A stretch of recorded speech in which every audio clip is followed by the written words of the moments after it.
Shalom amigos, les habla Sergio Bacari del canal Bacari Suelto en Israel, otra vez con ustedes, otra vez en Jerusalén, otra vez filmando con el guía de turismo, David del Coso Westerman, uno de mis favoritos en Israel en español, tienen que conocerlo, y esta es una continuación de una serie de videos que comenzamos ayer y antes de ayer. Este es el tercer video sobre Jerusalén, 4000 años, toda su historia. No quiero decir más nada, quiero darle el micrófono y la palabra a nuestro gran invitado que nos está haciendo honor con su presencia y con su explicación. Shalom, David. Shalom, Sergio. Aquí seguimos en esta fortaleza, esta masada, Metzudá, que se llama la Torre de David.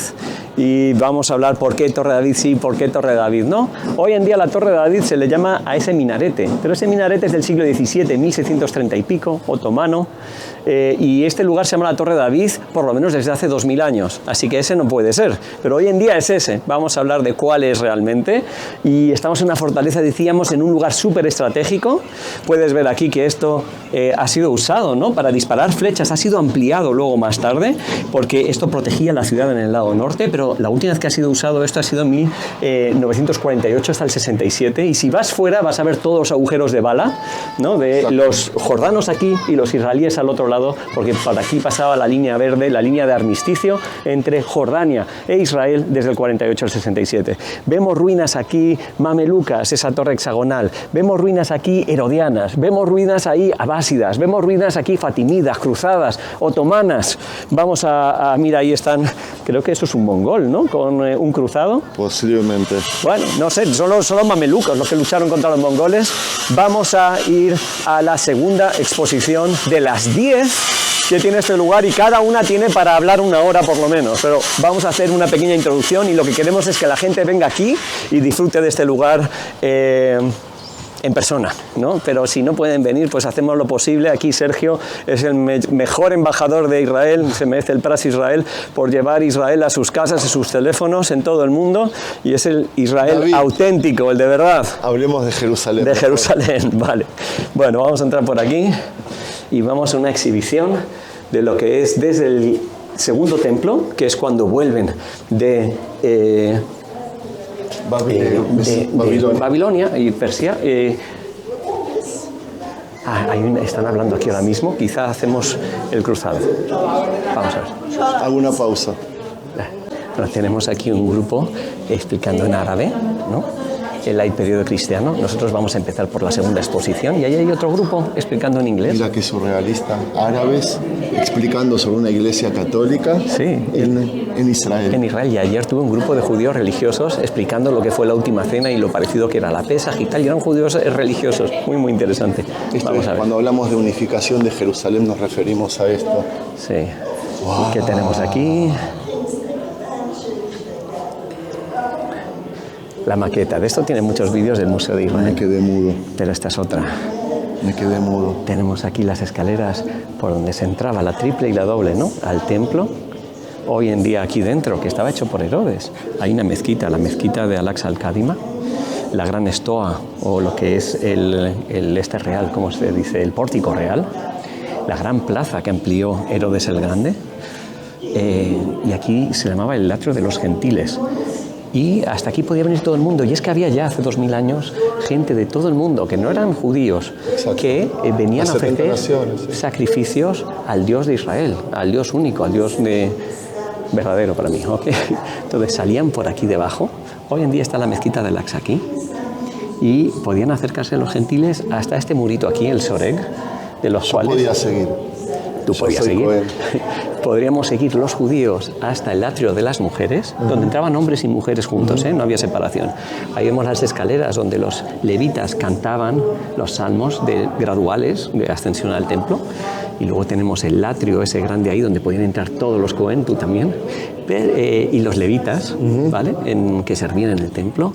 Y a lo que es el edificio tú también podrías entrar, que eran los Cohen solo, ya los levitas, ¿no? Exacto. Y detrás, al fondo, al lado occidental, había una cortina. El santo de los santos. El santo de los santos, Hakodesh HaKodashim, donde solo podía entrar el sumo sacerdote, que quizá tú podrías haber llegado a ser, una vez al año,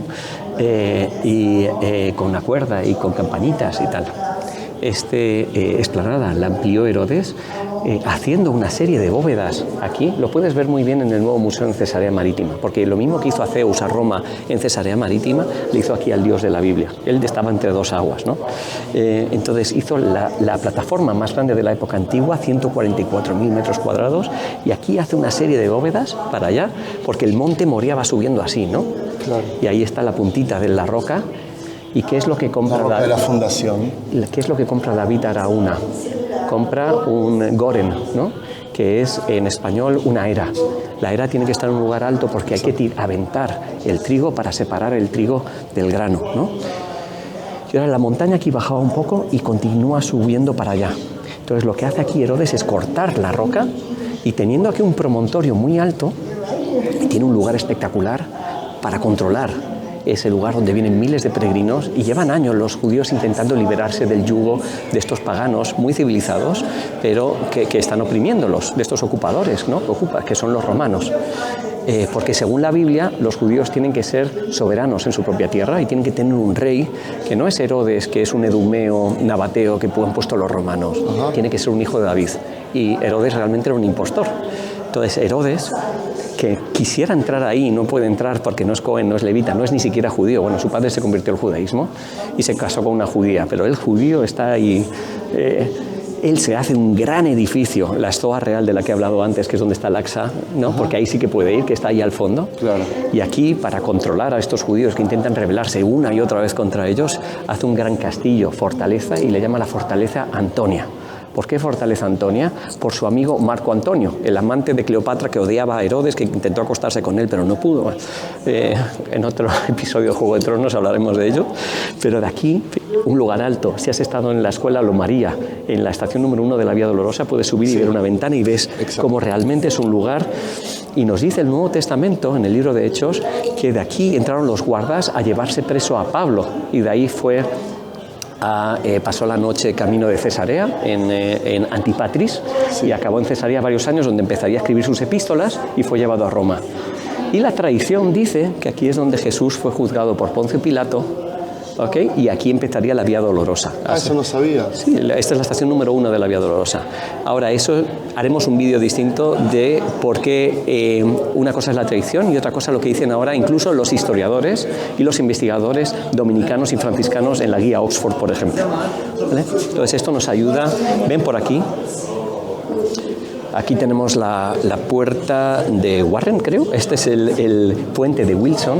Y cuando te metes en la sala de los varones del Muro de las Lamentaciones, ves un gran arco al final. Exacto. Este es ese arco de Wilson, que era parte de cómo podían venir de la ciudad occidental, que era donde vivía la clase gobernadora y los sacerdotes y tal, podían pasar por aquí, que también era el acueducto. Hice un video ahí, lo abrieron, hay un paseo ahora guiado. En el monte Scopus, en el monte... No, debajo de los muros. Sí, en la nueva parte con la sinagoga esa preciosa que hay. Por aquí hay un acueducto que trae agua, se necesitaba mucha agua para purificaciones y tal, claro. Y vienen de más lejos de Hebrón, un sistema de aguas impresionante, y te metiste con Andy por los túneles, ¿no? Del monte del escándalo, debajo de la ONU.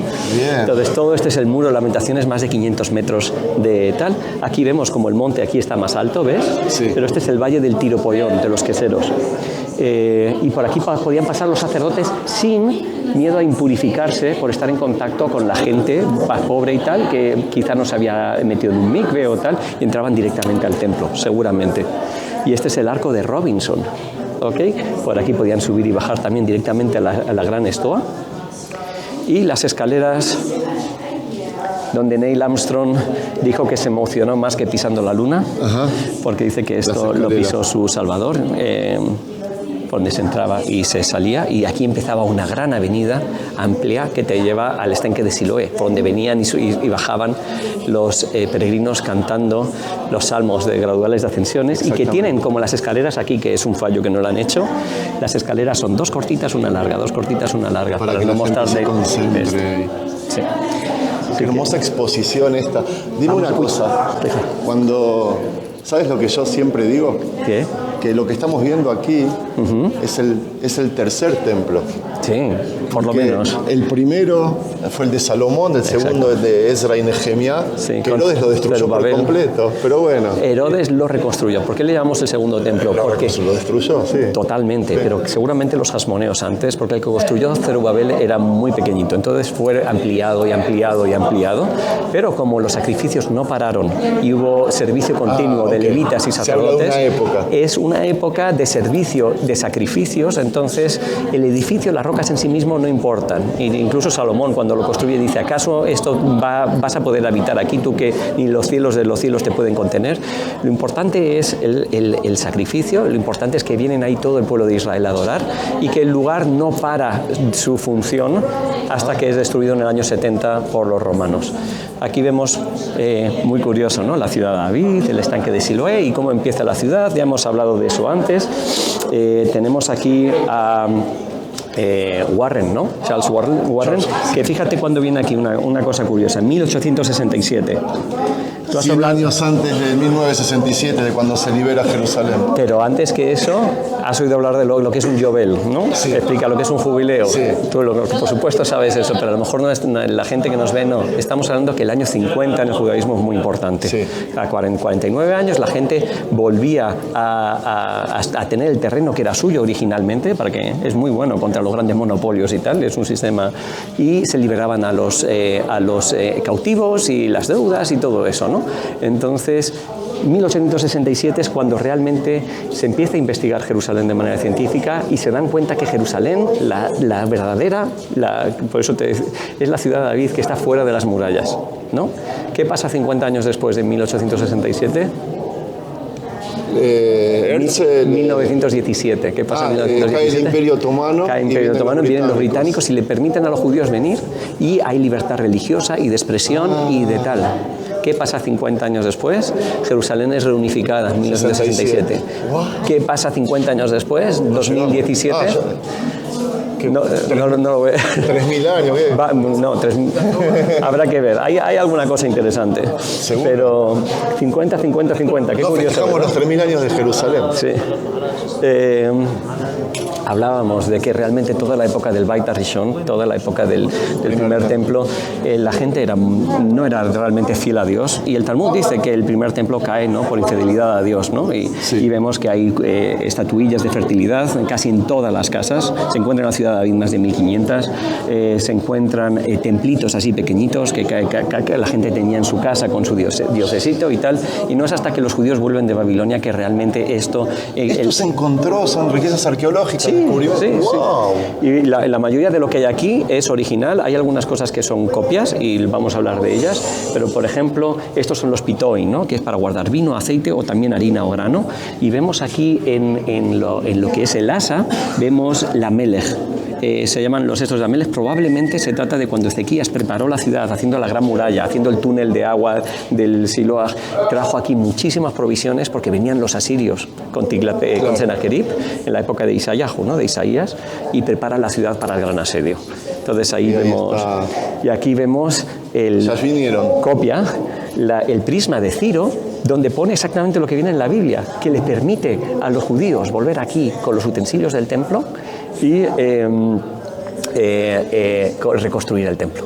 Y esto es historia y es Biblia al mismo tiempo, es increíble, ¿no? Como el prisma de Sennacherib antes que nos dice, estoy buscando aquí un shekel. ¿Por qué estoy buscando un shekel? ¿Qué vemos aquí? La flor de lis, ¿vale? Sí. Esto, las monedas de Israel de hoy en día nos hablan de cosas arqueológicas de aquí. Aquí vemos la original, un shekel original, míralo ahí. Uy, ¿verdad? ¿Lo ves? Y vamos a buscar. No creo que se vea con la... No, pero lo buscamos aquí, mira aquí abajo. Vamos a buscarlo aquí, este es otro, aquí. ¿Qué vemos aquí? No, este no es, esta es la primera moneda que se encuentra aquí, pero no es la...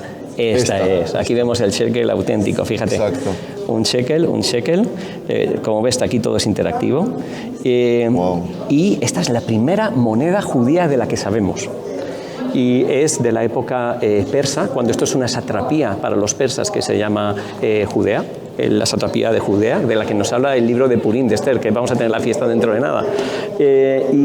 Ya vemos, pone Judá y pone la moneda de un shekel con la flor de loto y tal. Tienes aquí vídeos espectaculares que te explican toda la historia aquí, para niños, para mayores, muy lindos, muy bien hechos. Pones aquí el audioguía de la que ya hablamos antes, que no sé dónde la tengo, y pones aquí la audioguía, te sientas y lo escuchas, ¿ok?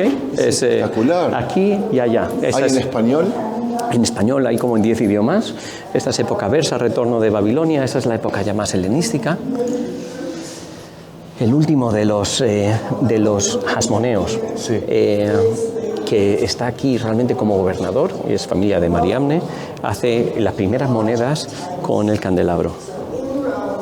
Y se llama Matatías Antígono. ¿Okay? Esto pueden leer en el libro de los Macabeos, que nosotros no tenemos en nuestra Biblia judía, los protestantes tampoco, pero sí lo tienen los católicos. Muy interesante. Mira, esto es para hacer monedas. Sellos y monedas. Y aquí nos habla del tema de la purificación. Ya has hablado seguramente de cómo en el judaísmo la piedra no adquiere impureza. Entonces los levitas y los Cohen, un día en la carretera 1 a lo mejor te lleva a una cueva donde se ve cómo hacían estos utensilios. Está aquí al lado. Aún vemos ahí como un vaso, ¿no? Un atlán hecho de piedra. ¿Y por qué de piedra si es más difícil de hacer? Y esto incluso lo vemos en el Nuevo Testamento, que nos da mucha información importante de la época del Beit Sheni. Nos dice que en las bodas de Canaán, el primer milagro de Jesús, sí, las ánforas eran de piedra. Y dice, porque esa es la costumbre de los judíos. ¿Qué significa eso?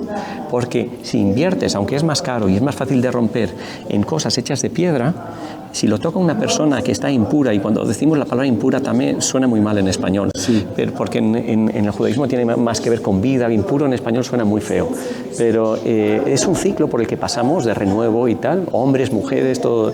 Y una persona que tiene un sangrado o que una mujer con la menstruación o tal, hay un tiempo que está impura y luego tiene que pasar por, digamos, un bautismo, ¿no? Un mikvé. Aquí vemos los mikvés que has filmado en muchos sitios. Sí.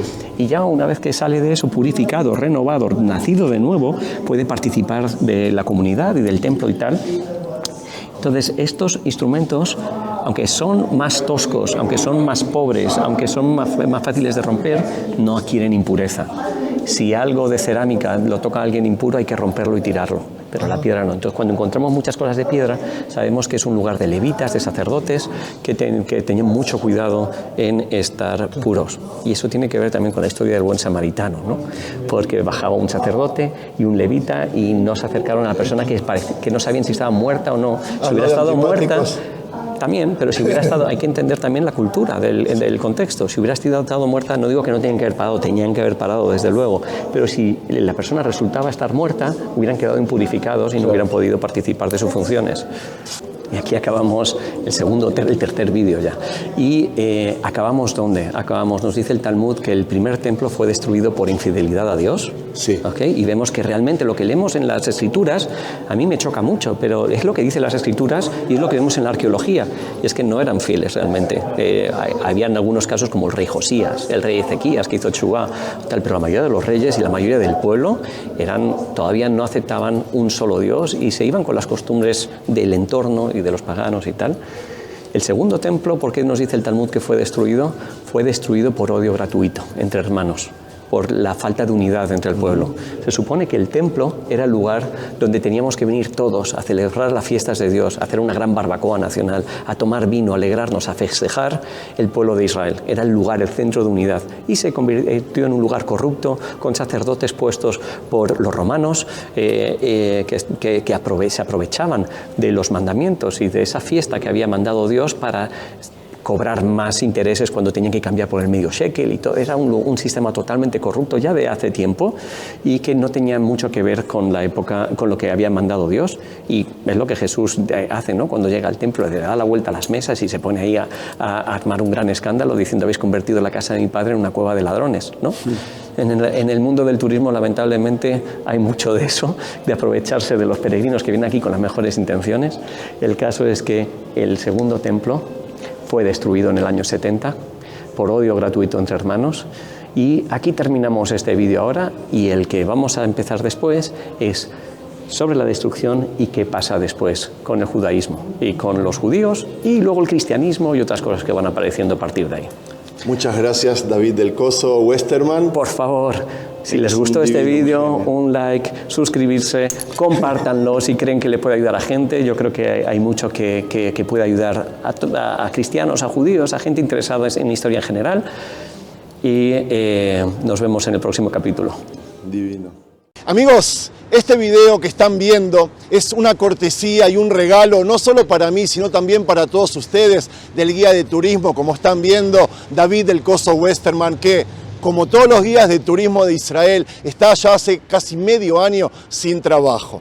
Él no me pidió que haga esto, se va a enojar cuando vea el video y sepa lo que estoy haciendo, pero yo tengo chutzpah, tengo insolencia y esto lo hago también para él. Amigos, si les gusta este material que nos está dando, más allá de mirarlo, si ustedes quieren agradecerle a él por medio de una propina, como se suele hacer en un montón de lugares, que la gente hace visitas gratis o a cambio de una propina, su propina y su regalo va a ser bendecido para él y les aseguro que también para mí.